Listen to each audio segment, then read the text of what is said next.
everybody, and welcome to A Course in Miracles Explained. I'm Kenneth Bok, and today I'm delighted to be able to speak with Diederik Wolsak. Diederik is the founder and program director of the Choose Again Society in Vancouver, British Columbia. He also runs workshops all over the world. He has a retreat center in Costa Rica, an amazingly beautiful place, which I would love to go.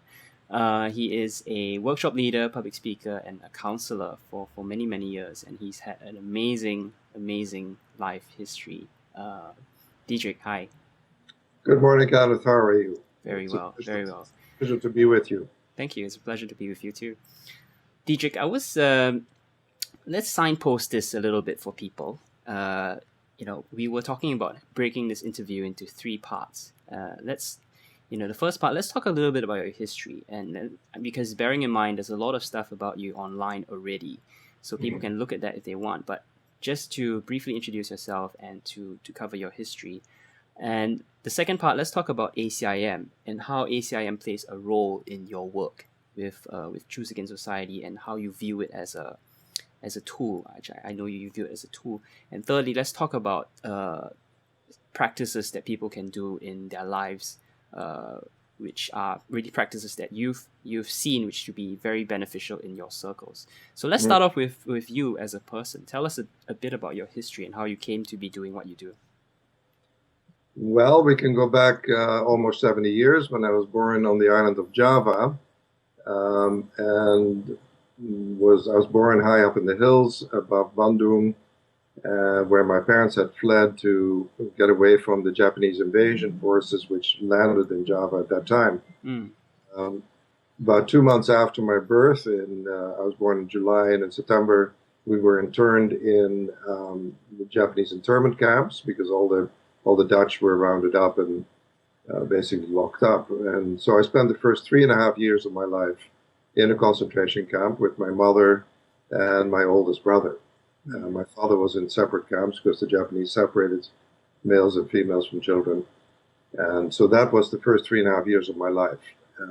It was an experience that I often look back on with deep gratitude because it taught me a lot. It taught me actually that that every experience that one has can be interpreted in many different ways. Depending on the interpretation, the experience that I have of that time will be corresponding to how I interpret it.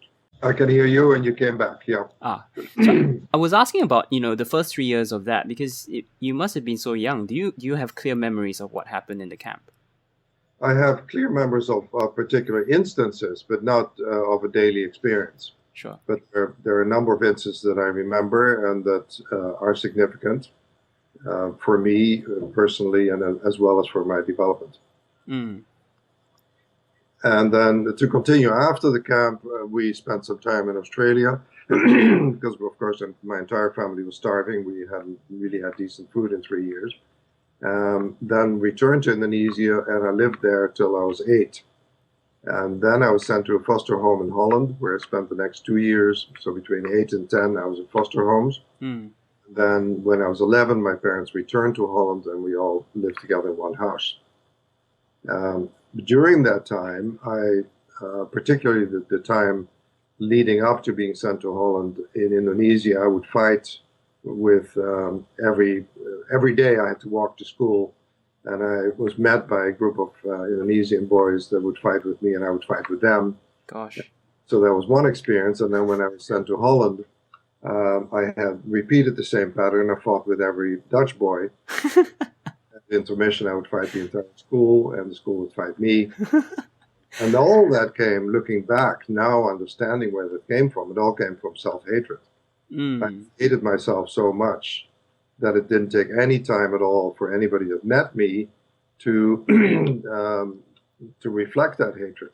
Wow. So I was deeply disliked for the longest time. Actually, till I started doing this work, I believe, even though other people might say that was not true, we actually loved you, but it certainly was not my experience. Yeah. So my experience was one of self-hatred, and my experience was one of projecting that self-hatred on the entire world. Yeah, I hear you. And we were talking about sports a bit earlier. And you talked about how you channeled or you used that anger that drove you to play sport competitively, and you played sport at a very high level. You played at an international level. Tell us a little bit about what that was like for you in your development. Well, my development, my older brother played sports. He's 2.5 years older, and was a brilliant athlete. Almost still is, but he's now 73, so maybe not quite. But he was a brilliant athlete, and he and I did everything together, starting in the camps and all the way through. Whatever he did, I joined him in, and so he played field hockey, so I took up field hockey, and both of us played 2 or 3 hours a day every day. We had a field in the back of our property in Holland, where the neighborhood kids, so we'd be 4 or 5 of us, played every day. Interesting, we were talking about that the other day, but the 5 people that played there, 4 played at the international level later. Wow. It was a very intense. You were telling us about it being a very intense environment. Yeah. So whatever we did at a very intense level, whether it was being bad, whether it was skipping school, whether it was athletics, whatever it was. People have told to me many times that whatever I do to the extreme. So I played sports not out of love for myself or the sport. I played sports in order to establish 2 purposes. One, to establish some sense of self-worth, which never happened, of course, because if that doesn't come from within, it cannot come from without. And secondly, in order to intimidate and humiliate the opposition. So it was not a hell of a lot of fun for me or anybody else, but it was effective from an athletic point of view. We were talking about sport and how intense you guys did everything at a very competitive level. It was very intense. You guys fought hard and played hard. But I'm interested, what was the turnaround for you? Where was the point where you said, okay, I'm not gonna stand this anymore, and where is that path that led you to become a counselor? Okay, the turnaround came probably around 20 years ago, when I got to a point where either I was going to commit suicide and get out of here, or something had to change. There had to be a better way. And 2 years prior to that, a friend of mine had given me A Course in Miracles, opened it randomly, and the first line I read was that sin is lack of love, as darkness is lack of light. Wow, that is what I've always thought and always said. This is incredible. And then the next line talked about the Holy Spirit and the Father, and I said, this is not for me. And the book in the corner. But then 2 years later, I got to a point where something had to change. There had to definitely be a new way. I opened the book again, and this time I did not see any of the so-called offensive language, and plunged into it, and took a whole year, did nothing but study and meditate and immerse myself in the Course. Wow. And it saved my life. Yeah. And during that time, probably about 6 months in, people started asking if they could come and talk to me, and by the end of the year, I pretty well had a full practice. Wow. So it was I never set out to become a counselor or a therapist. It just came about because of the transformation that I was going through, that people noticed and said, I want to be part of that. Wow, that's very cool. And before this, obviously, you had been reading and seeking a great deal spiritually. I think you said in one of your interviews that you're reading Nietzsche and Camus at the age of, must have been 13 or something? 15, 16. That's when I really did my deepest inquiry, because I was profoundly unhappy and deeply angry. And I guess instinctively knew that there had to be something else. So I was looking everywhere I could, and I never could find anything until one night when I was 16. I woke up with an unspeakable feeling of joy and clarity, and I jumped out of bed and I realized that I knew the answer, and the answer was that there was no question. And with that, I went back into my dream state to find out what that would look like. And that looked like crystal clear blackness, crystal clear emptiness. So at that point, I realized the truth. And then I stopped that because I was having no way of sustaining that for any length of time. And I stopped that new awareness. And I think we're breaking up again, but maybe you can hear me still. Yeah, I can hear you still. And I turned that into, I think if I had been in a different society, that would have been noticed and picked up and nurtured. But in the Western society, the only thing I'm deeply grateful for is that I grew up at a time when there was no medication, because I was medicated immediately. Wow. That did not happen. But I've been sent to therapists ever since I was 9 or 10. Wow. So I'm fully familiar with what happened. See, I see that, and it's interesting how, I mean, this turnaround when you're deeply frustrated, that you were also heavily into other addictions, right? In drugs and alcohol and other forms of substance abuse. And it's to me, it's fascinating how intimately involved you are on both sides of the coin. You know, obviously because of the work that you do, you know, you're very much involved with this drug addicts, you know, people who are in very, very crisis situations. I think you said it. Yeah, I'd like to modify that slightly. That certainly was, years ago, was our focus. Over the years, and the last 2, 3, 4 years more in particular, the focus has shifted from crisis work to anybody who says there has to be a better way. So some of our clients definitely are crisis clients, but the majority are now people who are doing reasonably well, who are just realizing that being a 6 out of 10 or a 7 out of 10 is just not what they want to be. Want to find out what happened to the other 3 or 4 points. In addition to that, there's people that are on medication and realizing that their doctor or the psychiatrist wants to prescribe yet another medication, and realizing that the first 2 or 3 or 4 didn't work, so why would 5 and 6 and 7 work? So that is more and more our clientele, is people who really just want to have a much deeper experience of life. And will not be held back by a professional who tells them they are bipolar, or a professional who tells them they are clinically depressed, or whatever diagnosis they've been given. So our position is very, very strongly that there's no diagnosis that will hold water. There's absolutely nothing you can label me that will stick if I choose to change my mind. Yeah, and I think that really speaks to the root of addiction, doesn't it? I mean, all of us have the same problem, and that's just, that manifests itself in a variety of forms. I mean, you can call it codependency or drug addiction or anger or depression or whatever, but it's really the root of it is our minds, isn't it? The root of it is the mind, and since you and I are speaking to A Course in Miracles audience, we can say this. The root is the belief in separation. From that belief in separation, it branches out to not good enough, not lovable, not belonging, not supported, not important, whatever you want to call it. And that's the level that we tend to do our work at. So we rarely work at the belief in separation, even though that is the root. But from our experience, that is so abstract that people can't connect to it. Yes, it is very abstract. Can't connect to the feeling they have when the belief that they're not important has been triggered, or the belief that they're not lovable has been triggered, or the belief that they don't belong has been triggered. Because all those beliefs will trigger feelings. And feelings are what you have to have in order to do the work.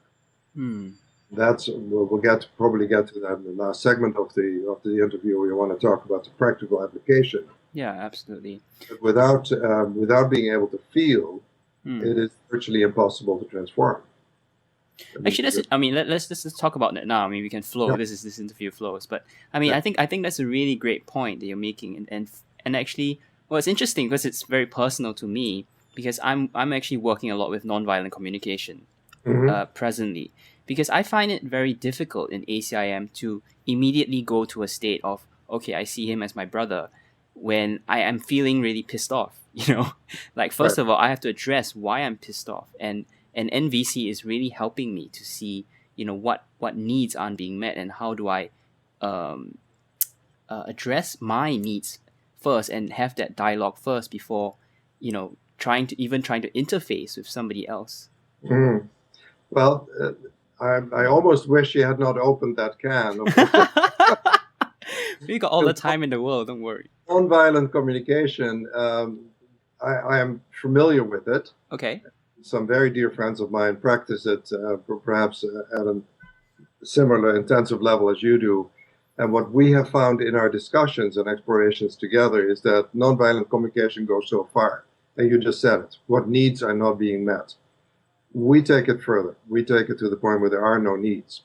And as long as I believe that I have a need that needs to be met, that somebody or something outside of me is going to have to take care of that for me. In other words, I stay permanently in a victim position. I just make it more palatable. So you and I are living together. We're madly in love. And my need is to be recognized. And that recognition is going to take the form of you bringing me coffee in the morning. Now, one morning you forget to bring me coffee. Or you twisted an ankle, you couldn't bring me coffee. Now that need is not being met and we have an upset. What we work with is that there are no needs. So anything that I believe I need comes from a deeper belief, and that belief needs to be corrected. And once it's corrected, I have no needs. That's where we work at. So nonviolent communication is enormously valuable, as is AA, as are many other modalities. Yeah.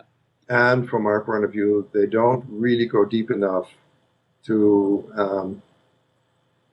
allow a sense of deep, absolute freedom, because the absolute freedom comes from recognizing who you are. And who you are is pure spirit. You have no needs. My needs don't need to be met. But it's interesting because we do talk about that. I mean, I do talk in our circles, in our sessions, about what do you believe is missing? What do you think would make you happy at this point? Because that gives me an in to finding out what you're believing. But then, okay, I must wear my NVC hat on because absolutely. Let's just explore this a little bit. Let's not take too much time on this. But NVC says that, okay, let's take your example of you bringing me coffee in the morning.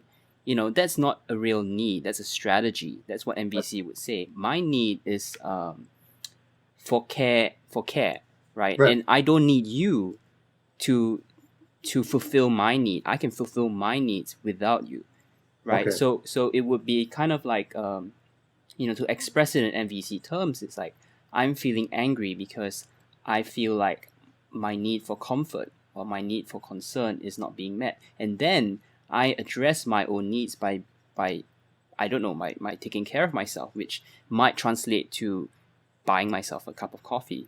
And I guess to bridge that NVC, and I fully understand that NVC is a very 3D teaching, and it's a very interesting point because I've been thinking about it a lot, because, we're talking, NVC assumes that you're already a body, right? Right. And bodies have needs, and we're needy, and we need this, and the Maslow's entire hierarchy of needs. Yep. But I guess if we look at the highest levels of NVC, we again get to that place where ACIM and more abstract teachings are, which is, if you really examine that need for comfort and for security and needs, all of those needs really point to, again, this metaphysical thing of union with God, or the non-dual, or whatever you call it. The self, yeah. Yeah, and if that is where it goes, then I totally and absolutely support it. If it stays at the level of I have needs and they need to be met, then I would be very concerned. Yeah. Because that simply validate my, as you already said, that it validates the position that I'm a body. Yes. As long as I validate the position that I'm a body, I will have needs and they will have to be met. If I truly go to the position of I'm not a body, I'm spirit, then clearly I have no needs. Yes. Then I'm everything. Yes. God is in everything I see, and I am God, or I'm part of the mind of God. Yeah, I hear you. I guess so. It's really depends on how we define what a need is and what level do you take it to. Exactly. Yeah. So let's talk about ACIM as a whole, because I know that in your work you reference a great deal of different spiritual teachings, Rumi and a lot of the transpersonal people. let's talk about ACIM and why you clearly think ACIM is very significant, and that's kind of what I want to promote as well. Why ACIM is so effective and is so is really light years ahead of many other spiritual teachings. Tell us a little bit about ACIM and the role it plays in your work that you do. That is a very good question. The ACIM, whether I would say it's light years ahead, perhaps it is, but what the Course in Miracles does for me is formulate a path or a methodology in a way that is unmatched in any other writing. I mean, you can read Rumi, you can read Nisargadatta, you can read Ramana, you can read the Upanishads, you can read any of or Meister Eckhart for that matter, you can read any of those absolutely brilliant texts by brilliant, evolved minds, and they're absolutely true. And every single one of them is echoed in A Course in Miracles, combined with a mind training. Mm. That is the difference. So the difference really is the combination of... I lost you. Yeah, I lost the video. That really is where the Course in Miracles takes a place that it's entirely unique. Mm. Teaching is not necessarily unique at all. The teaching is universal. Mm.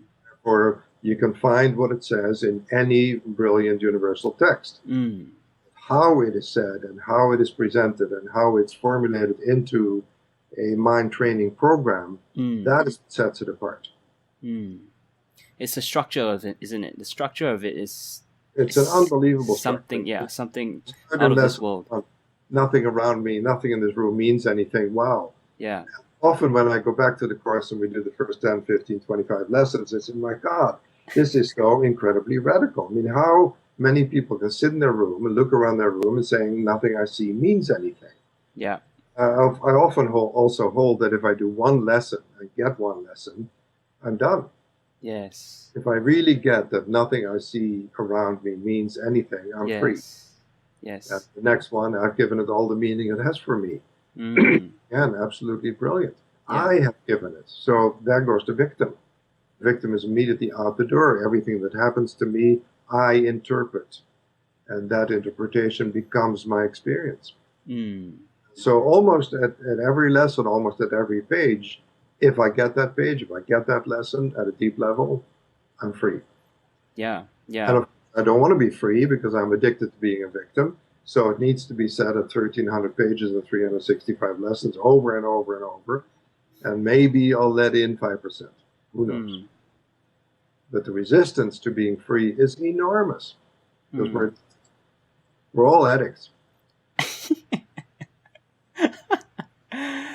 Diederik, just to, let's bring it back a little bit. And some people watching this don't have a huge question mark over their head. Like, who said I'm a victim? I never, why do we think we're victims in the first place?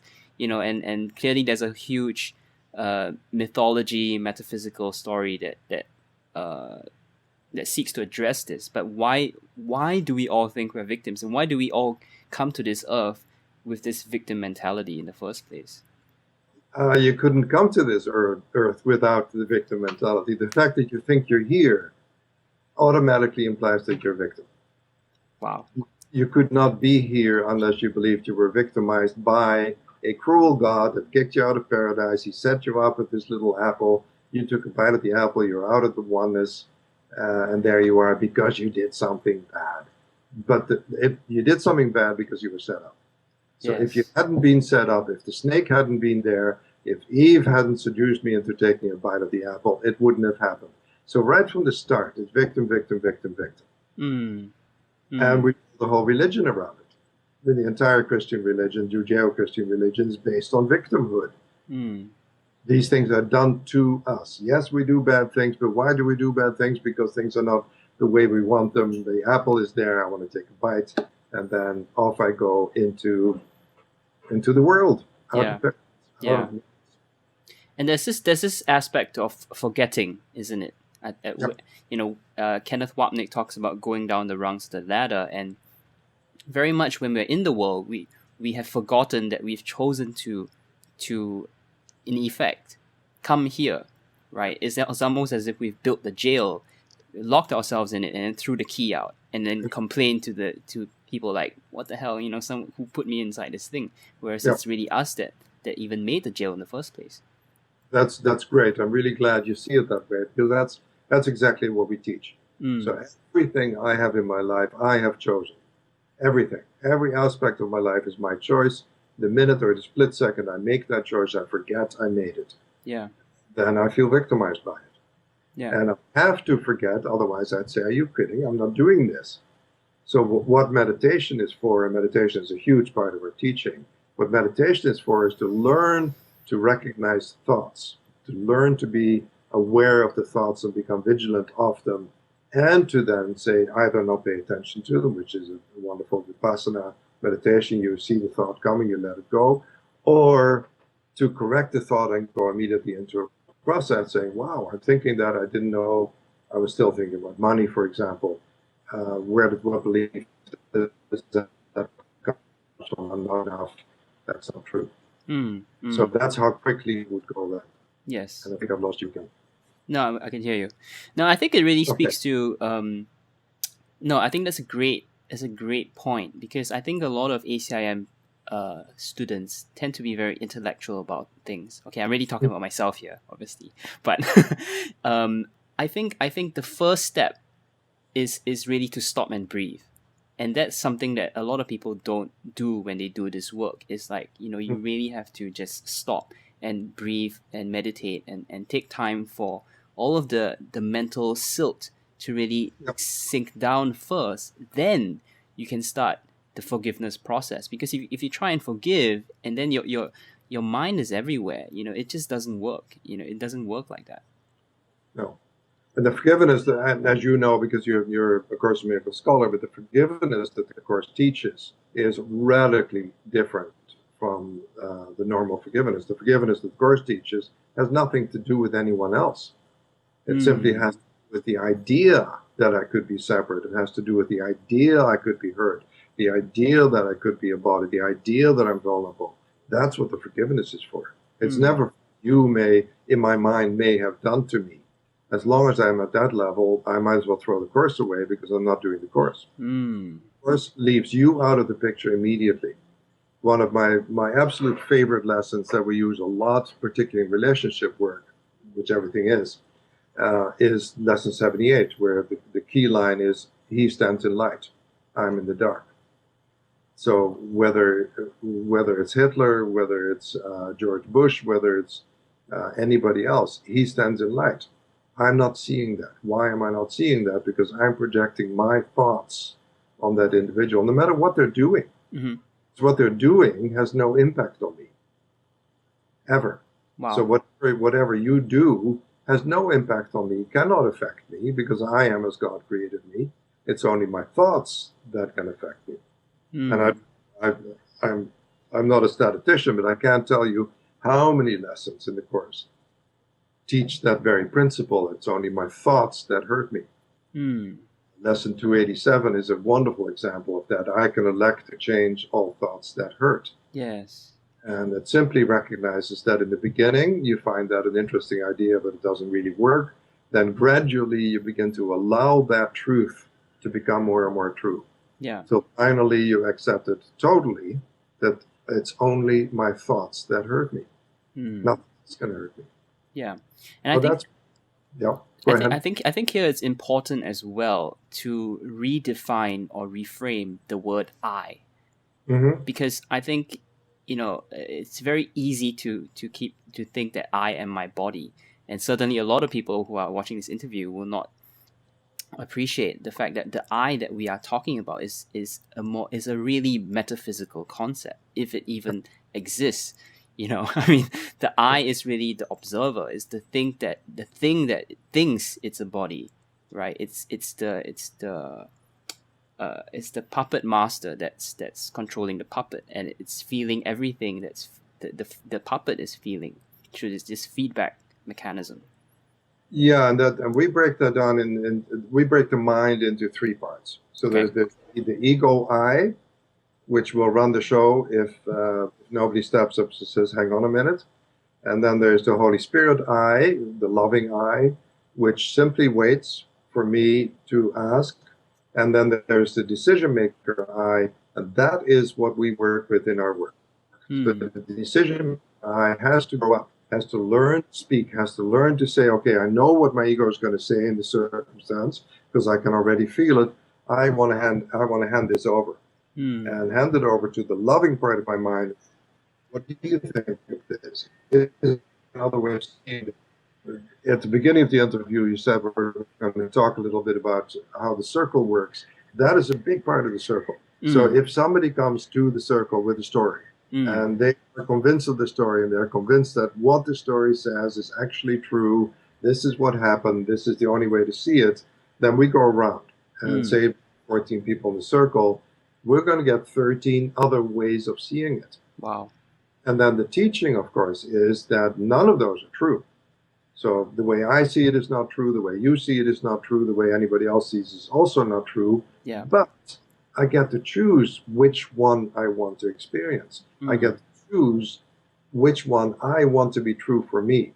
Wow. So if somebody is in a crisis, or somebody is depressed, or somebody has anxiety issues, they have one way of seeing it. Yeah. They hear 13 other ways. None of them are equally true, but some of them can make you feel really good if you see it differently. For example, to use the incredible tool from the Course in Miracles, that everything is either an extension of love or a cry for love, is an immensely valuable tool. So my father beating me 3 or 4 times a week, as he did for years and years and years, I can see that as he was a son of a bitch, I hate him, in anger, which I was. Or I can see it as I must have been a really terrible kid, otherwise he wouldn't have done that, which made me feel guilty and also act out. Or I can see it was a cry for love on his part. Totally different experience. It didn't say anything about me that he beat me. It said he was in a lot of pain. Now we have to be careful with that you can only take that step when you're at peace. Otherwise, it becomes a covering up or we call that putting icing on shit. Diederik, I missed that crucial word. We can only do that when we're what? Sorry? We're at peace. When I'm at peace. Okay. When I'm at peace, I can see your cry for love. If I'm not at peace, I have to deal with my own cry for love first. Otherwise, it's a fake. Wow. It becomes icing on shit, which looks like a cake, but it's still shit, and it doesn't work. I don't know if that's proper English. That's what it is. It's okay. It's YouTube. It's uncensored. It's fine. Okay. So, and to get to that peace, again, it's the practices that we were talking about: meditation, contemplation, silence, journaling, taking time to think or to settle. Absolutely. But to get to that peace, and now we'll get to the actual process that we use, which is it's a 6-step process. Okay. The first step says, I'm upset. I'm either angry, sad, moved, whatever it is, but I'm upset. There's something going on. I'm not at peace. That's the first step. The second step is, this is about me. And that is a crucial step, because without that step, I'm still going to point over there and saying it's about him or her or them or it or whatever. No, the second step, it's about me. That stops the story. So when you come to our center and you sit in our circle, you get to tell your story once or twice, maybe. And after that, there's no story. I'm not interested in your story. Wow. I want to go back to you. I want to go back to what's going on for you. So it's about me is the most difficult step, because nobody wants to take that. Everybody wants to keep saying, no, it's over there. But once I take the it's about me step, then I'm free to start working. Then the third step is the feeling. What am I really feeling? And most people, in our experience, have no idea what they're feeling. It's not something we're trained to do. What we have designed is I think 140 feeling sheet. And you're given that sheet and you tick off what you're feeling. And any upset usually has 20 or 30 feelings involved in it. Each of those feelings is chosen by a belief. That's primary to this work. So the next step, I have now identified the feeling, and then we ask, is that feeling familiar?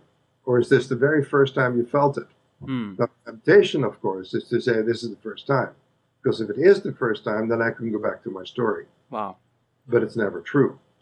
So it's always a familiar feeling. And okay, it's a familiar feeling that helps you to see that it's not right now. This is not what is making you feel this. This simply triggers the feeling. Then the next step is, where did that feeling come from? How old were you when you first felt this very same feeling? And now you also realize that has nothing to do with what just happened. Let's take a very simple classic example. I'm cut off in traffic. Somebody cuts off in front of me, and I get this burst of rage. Now I can say it's because he cut me off in traffic. And normal people would do, they would then honk, they would give the finger, they'd feel a little better, and they try to cut the person off at the next opportunity. That's how we live in the ego world. In our case, we'd say, no, that has nothing to do with that. When did you first feel that feeling? Okay, the first time I felt that feeling is when my mother slammed the door when I was 2 years old or 3 years old. So you take it back to your earliest memory, that feeling, not the story, the feeling. Then you ask yourself, what did it say about me? What was my interpretation of myself at that moment? And that interpretation was wrong. So who was I in that upset? So let's go back to my father beating me. Who was I in that upset? I was a bad boy. I was a bad person. Is that who I am? No, it's not. Then the forgiveness is the next step, which says, forgive me for believing that I am a bad person. And the answer is, of course, thank God, it's not true. Wow. You cannot be a bad person. You are a spirit. You are as God created you. Your sinlessness is guaranteed by God. Lesson 93, over and over, this has to be repeated in order to become acceptable. And then the very last step is a reconfirmation of the truth. So that says, forgive me for forgetting that I am as God created me. Forgive me for forgetting that I am love. Forgive me for forgetting that I am whole. Wow. The process is designed to be done by yourself. And of course, at the center, we do it in dyads or in a large group or whatever. But eventually, this is a self-directed program. Yeah. Yeah. And so this doesn't happen in the circle because does it? I mean, No, it's huge, but this happens in the circle. I'll tell you a little bit about the circle. Like usually, we start with a reading, and that reading could be from it could be a Rumi poem, it could be a piece from Punja, it could be a paragraph from Meister Eckhart, it could be a paragraph of the Course, but it's a fairly short reading, and then everybody in the circle reads that reading. And the circle is anywhere from 8 to 18 people, almost never larger because then we'll split it up.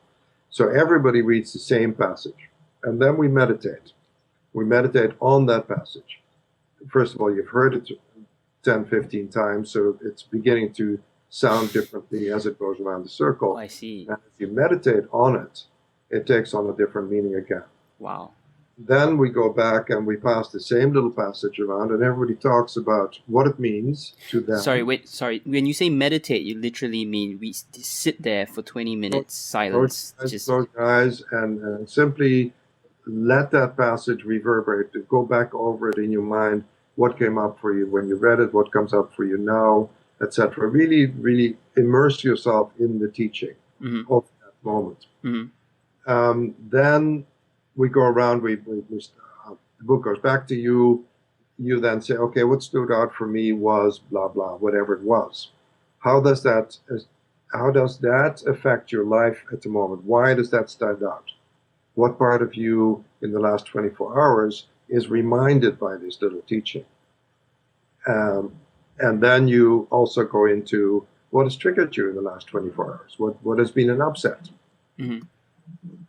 And then we process that upset in the same way I just described for you. So, for example, last night you were on dishes, and you were annoyed because you had been on dishes the 2 nights before that, and you shouldn't have been.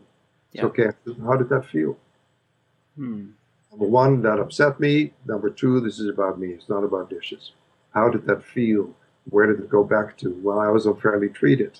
And if we start talking about unfairly treated, we may go to that passage in the Course, where it speaks to beware of the possibility of considering yourself unfairly treated, because it's impossible. Yeah. And often during the circle, we will remind each other of a passage in the Course that speaks to that. Because there's almost nothing you can think of that isn't reflected somewhere in the Course. Whether it's anorexia, whether it's depression, whether it's anger, whatever it is, there is something in the Course that will talk about that and will teach you that there's a different way of seeing it. But the bottom line is always there's another way. Yeah. Actually, I mean, a couple of things I want to talk about now is feelings. First of all, I think actually one of the things which is so powerful about MVC to me is actually, first of all, identifying what the hell is a feeling in the first place.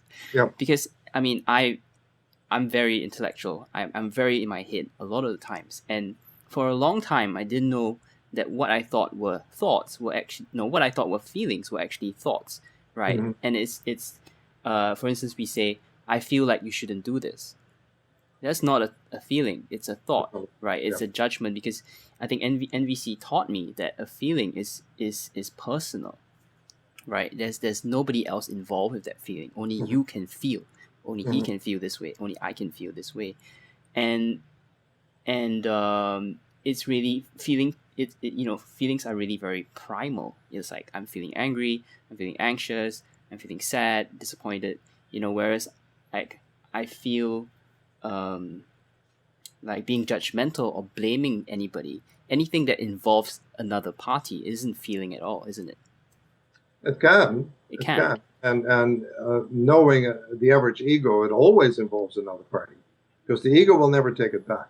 The ego will never say, this is about me. It's you make me feel X, Y, and Z. You make me feel angry. You make me feel happy. You make me feel sad, or this makes me whatever. So the ego is always projecting. There's no way of taking stuff back. It never does. Sure. If it is willing to take it back at one point or another, it's in order to attack itself, which is, of course, the utter insanity of the ego. But it doesn't realize that. And you probably know the passage in the Course where it says, the secret of salvation is about this. You are doing this to yourself. Yeah. And that is that's absolutely crucial. I am doing this to myself. Nobody is doing this. I'm choosing this feeling. I choose the feelings I experience. Right. I decide upon the goal I would achieve, and everything that seems to happen to me, I ask for and receive as I have asked. Well, there's no victim opening there. Wow. Yeah.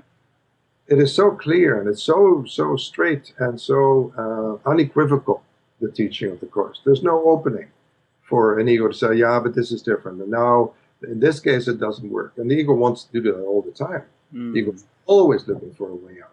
Always looking for a way of saying, well, yeah, but now it doesn't apply. This is different.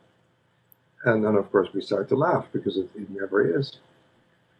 So the fine nuance between a thought and a feeling, it could be a subject for discussion. Yeah. To me, there is the belief. The belief chooses the reaction, and that reaction takes the form of a thought and a feeling. Which comes first? Who knows? Whether it's a thought, if I can have a thought without a feeling, then it's a neutral thought. I think that we know from the early lessons in the Course, there are no neutral thoughts.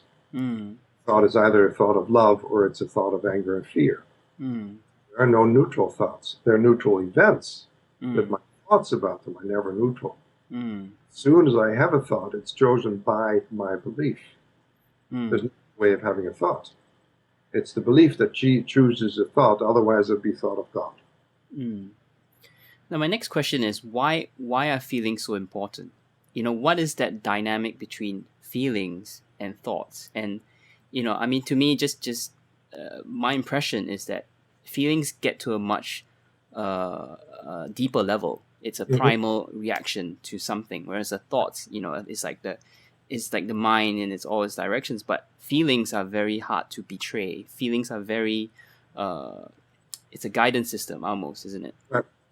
Well, the feelings are absolutely essential. In themselves, they're totally irrelevant. I couldn't care less what you're feeling. Right. I love it. I'm very sorry. I'm glad you're feeling this way, and I'm really glad you're upset, because it means we can get to work. The only reason a feeling is important, because it is the gateway to the belief. Without the feeling, I will not get to the belief. I will not get to the I that chose that feeling. So I have to be able, that's why it's so important to get off medication, because on medication I cannot feel. Wow. And as long as I'm on medication, therefore, I will not transform. On medication, I will simply stay on medication because it makes my life bearable. But I can never transform on medication. It has to come to a mind that is capable of discerning feelings, that is capable of actually recognizing this is what I'm feeling and this is where it comes from. Without I can't take that step. So the feeling itself is irrelevant. It's completely irrelevant. I validate it only because it is a pathway. Yeah, I see you. Gate. I see you. Gate to the belief. Yeah. The belief itself is equally insane. I'm feeling something, therefore I'm insane. I mean, it's a rewriting of Descartes. I think, therefore I am. I'm feeling something, therefore I'm insane. Is how it works. And all the time we're getting deeper and deeper to the root of all of this, yeah? Exactly. Yeah. So let's talk, and we obviously talked about a lot of the work that you do, but let's just revisit a top-level overview. You run retreats, and very intimate retreats. I think one thing I appreciate about your work is that actually you, in a way, teach very differently from how a lot of ACIM teachers teach. You know, most ACIM teachers would write a book and do public presentations, and you do as well, but I feel like and we've talked about this, your work is really based on the individual. People that come to you, spend a lot of time with your staff, your colleagues, and again, it's this marvelous concept. You know, Carl Rogers is saying that the therapist has to get involved. You know, the whole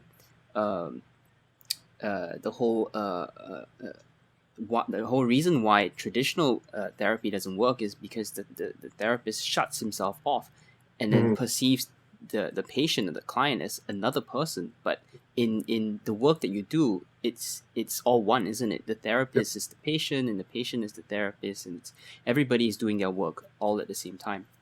Yeah, I'm really glad you gleaned that from the information. The center is there for me.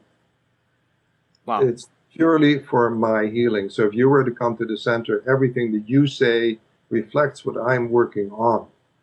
I don't have an answer. You have the answer. Together we can find out what that answer is. If there's a role for a therapist, is to hold the space. And you know the wonderful line from the Course that says, when a brother behaves insanely, you can only heal him by perceiving the sanity in him. So the only way that you're going to heal is by me looking at you, knowing who you truly are. Wow. And then there's space for you. If I look at you and I begin to write your diagnosis and begin to write down the prescription I'm going to give you, 5 minutes later, there's no healing. It's absolutely impossible because you're told there's something wrong with you. We got people that come to our center with 5, 6 diagnoses. And the first thing we say to them, there's nothing wrong with you. And they get furious. They say, didn't you look at our files? Yeah, of course we looked at your files. We didn't do anything. It's not true. Wow. You made that up. You made it up a long time ago. But it's not true. And if you want to have a life that's full and rich and full of joy, you're going to have to accept the fact that there's nothing wrong with you, or go back and live a life as if there's something wrong with you. That's your freedom. You can do that. I can imagine how people choose. Well, no, that's not that easy. Oh, really? Not that easy. I mean, the victim addiction is enormously powerful. Wow. You know the section of the Course where it talks that you cannot heal till you know what the benefit of the illness has given you, till you know what you're getting out of it, until that no longer is attractive to you. So we got people that are on social assistance because of their condition. Well, that's attractive to the ego. They don't have to work. They don't have responsibilities. Their rent is paid for them. Their food is bought for them. People are cooking for them. That's a big deal. Or their parents are looking after them, or their wife is taking care of them. Yeah, I hear you. It's attractive to the ego, not to the truth. So you're going to have to give them something that's even more attractive. And that's not easy. The peace of God is not attractive to an ego. Well, an ego is what walks on this planet. Yes. It's not an attractive proposition. Yeah. But what you're doing is you're messing with my identity. Now, it reminds me of that line in the Course that says, comfort is its guiding rule. It talks about the body, comfort. You know, we are all looking for comfort and just want to stay stationary and have food and water and sex and that's it. Yeah, and if anything goes wrong, I'll take a pill. Or I'll have a drink, or I'll have a talk, or I'll do a snort a line, and then I'll feel comfortable again. So you're absolutely right. The ego's guiding force is for comfort. And that's what the entire pharmaceutical industry is banking on. It knows you don't want to be uncomfortable. Wow. To allow yourself to go into the dark night of the soul and be totally uncomfortable. And to recognize that there is a purpose for that. The purpose for that is to come out of the dark night of the soul and recognize that you made it all up. A pill will not do that for you. It's the promise of the pill, but it will never work. And it has. And actually, I don't know, we were talking about how the therapist, I mean, we're all doing this for ourselves, right? You said that you set up the center for yourself, and it just made me think about all the work that I'm doing. All this is for myself as well. This is all for my growth, because I doubt myself so much with all of this stuff that I know, and it's really it's putting myself out there, putting my stuff out there for the whole world to see. And I just thought that was a very relevant thing to kind of bring up. So do people have resistance to ACIM when they come to your center and they see all this Christian stuff? Resistance is a very mild term. Do you have to replace your ACIM books pretty often over there? What comes up is that you got me here on the false pretenses. And wow. I always say no. The only thing I promise you, if you want to come to the center, will it work? I guarantee you 100% money back guarantee this will work. That's all I've told you. I didn't say how. So if it is, I promise you 100% success rate, money back guarantee if you chew on a dog turd and it works. Yes, I didn't tell you we're going to chew on a dog. It works. That's all I told you. So but generally speaking, the resistance to Course in Miracles is very minor. It does happen. I would say in 20% of the people there is a resistance to the word God or Holy Spirit or Father. And why is it not Mother? Why is it not she? Blah blah blah. The normal stuff. But almost everybody within a day or two recognizes the amazing truth that's being taught. Because we do not teach it as yet another religion, I never actually use the word Jesus, because that to me personifies the Course again, which takes it back into religion. It's a universal teaching. I don't care who said it. I really don't care. Well, you can tell me tomorrow, I wrote the Course in Miracles. It's wonderful, good for you. It doesn't mean a thing to me. What matters is what is being said. Medium is not the message. The message is the message. And the message is unbelievably, brilliantly true and clear. Whoever said it is irrelevant to me. Whether it was Helen Schuckman, whether it was Jesus, whether it was George Bush who wrote it on the cover. I don't care. It doesn't matter to me. So I resist temptation to make it into another religion. Yeah, I hear, and I really appreciate that. I think I think a lot of people don't appreciate the universality of the teaching of the Course in Miracles. I try to describe people saying, "Oh, it's fundamentally Buddhist," as a pointer, But then I try and explain, "Oh, it's a universal concept." And people just, it goes off of people's heads. But what you're really doing in your center is you're really because you borrow from different teachings and you point to the same concepts. I think that's wonderful. I really dig that. Yeah. So Diederik, we're coming up to about 50 minutes now, so let's go into the last section, which is really what can people do, right? What can obviously people aren't going to people viewing this, not all of them are going to go to Vancouver or Costa Rica with you, which I would love to, by the way. But what can people do at home to kind of replicate what is going on in your center and how it can help them? Well, what they can do is email us and we will email them back or send them the 6-step process that we used, that we described. Um, if one practices that 200 or 300 times a day, the outcome can only be peace. I usually suggest 2 or 3 times a day, catch little upsets, work with them, transform them, learn to see that an upset comes from a belief. And that's mind training. So in other words, use the course in a practical sense.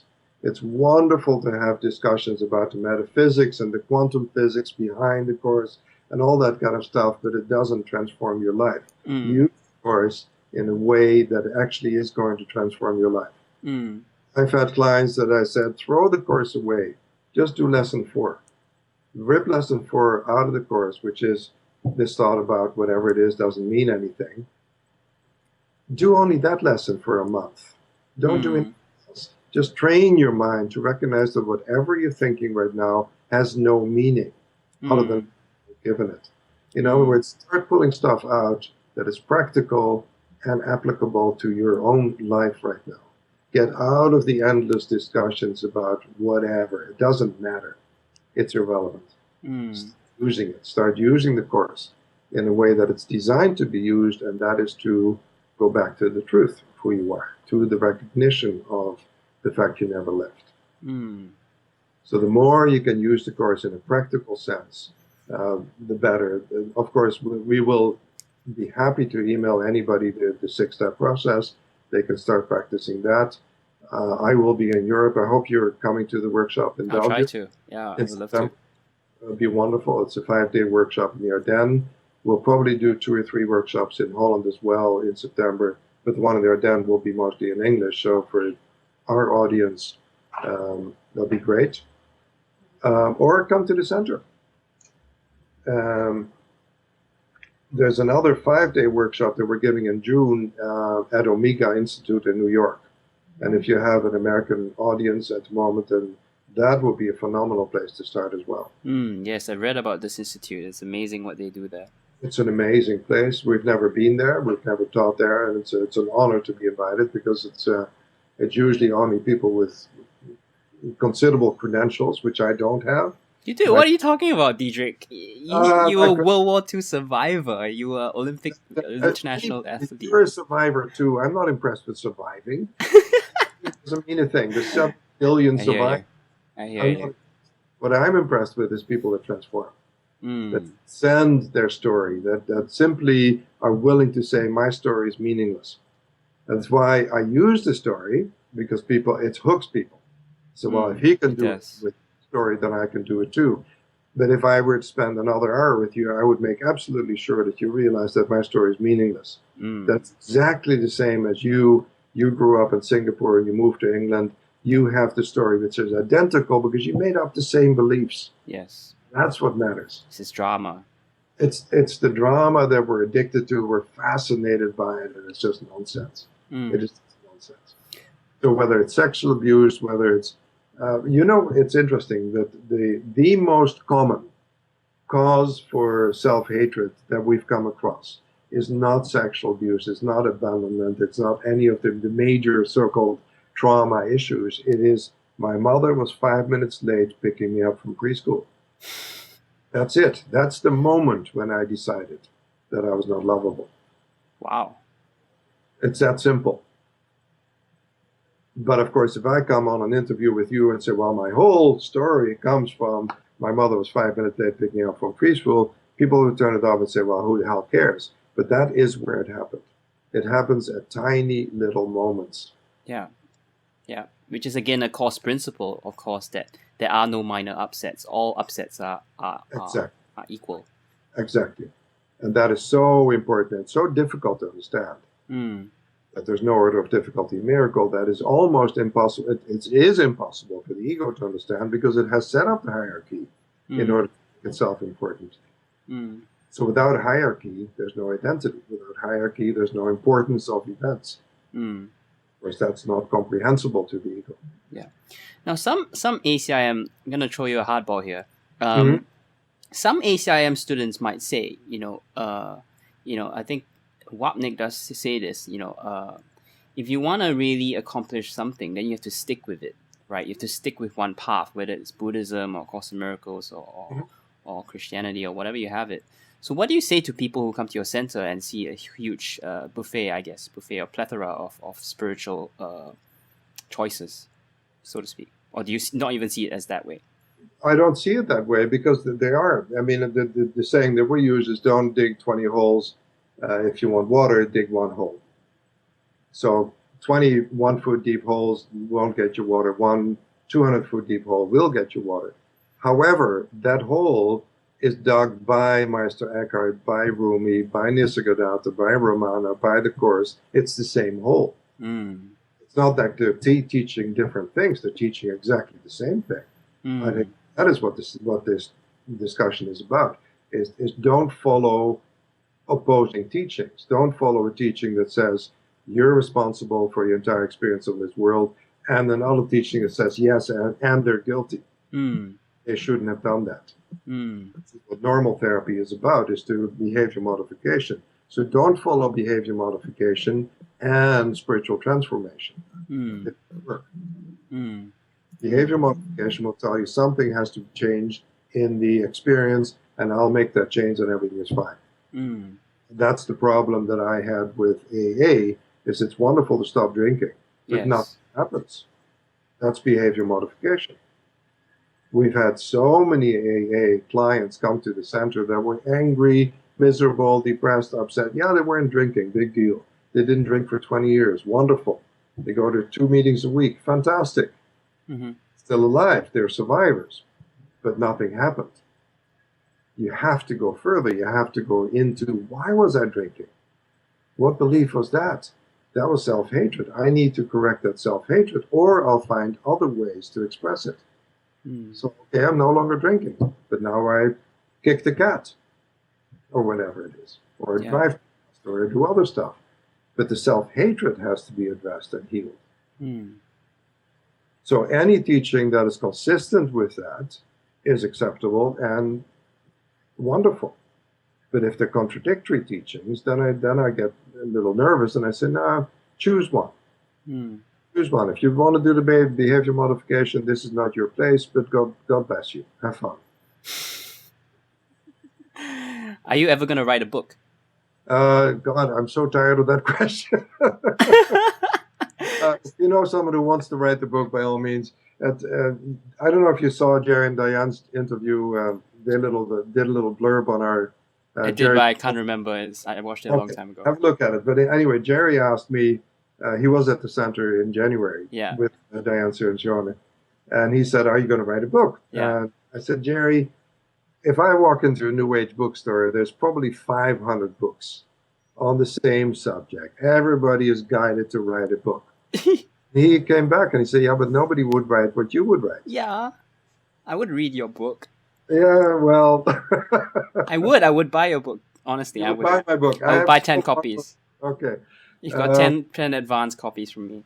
I'll send you an advance free copy. You don't buy it. If it were to happen, I don't know yet. Okay. We talked about, my partner Claudette and I talked about this yesterday, and I said, well, if it happens, if I start writing, I'm writing a book. If I'm not writing, I'm not writing a book. So I don't know. What is the link to spirit for you? Because I mean, we haven't actually talked about that yet. You know, ACIM places a large importance to being guided, doesn't it? And I've actually never heard you say it. So what is that like for you? I mean, you could have said it, but I didn't. I find it interesting that you didn't hear it. That's what the whole discussion has been about. But I'll repeat it. I'll phrase it differently. Yeah. Maybe I need to be hit on the head. You know. Apparently, I'll get the zap slap going. What has to happen is that I hand it over. So the decision maker, which is the central part of my mind, which either chooses the ego or the Holy Spirit, that's the link to the Spirit. So that is the part of my mind that has to wake up and say, okay, I know what the ego is going to say about this. I'm going to hand this over. I'm going to ask for another way of seeing it from my spirit, from the spirit part of my mind. You may have heard me not use the words I am guided to. Yes, I think I was looking out for certain words. Everybody is guided to. I mean, I'm guided to fart. I mean, I don't really care. If I really get down deep enough, I believe I'm guided to everything. I think, I mean, this goes a little too far for most people. That's lovely. 99%.